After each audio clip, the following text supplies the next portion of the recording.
আল্লাহ বলে আমার ইবাদত যদি করতে পারো দুইটা জিনিস দিয়ে আমি তোমাদেরকে ধন্য করব। এক হলো ক্ষুধার সময় খাবার দিব, দুই হলো বিপদের সময় নিরাপত্তা দিব। আল্লাহু আকবার। আল্লাযী আত'আমাহুম মিন জু' ওয়া আমানাহুম মিন খাউফ। ক্ষুধা যখন লাগবে তখন আমাদের রিজিকের ব্যবস্থা করে দিবে কে?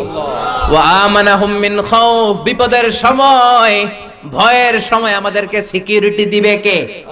পৃথিবীর কেউ কোনোদিন আমাদের রিজিকের ব্যবস্থা করতে পারবে না একজন ছাড়া, তিনি কে? আল্লাহ বলে আমার ইবাদত যদি করতে পারো দুইটা জিনিস দিয়ে আমি তোমাদেরকে ধন্য করব। এক হলো ক্ষুধার সময় খাবার দিব, দুই হলো বিপদের সময় নিরাপত্তা দিব। আল্লাহু আকবার। আল্লাযী আত'আমাহুম মিন জু' ওয়া আমানাহুম মিন খাউফ।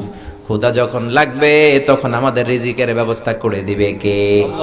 ওয়া আমানাহুম মিন খাউফ। বিপদের সময়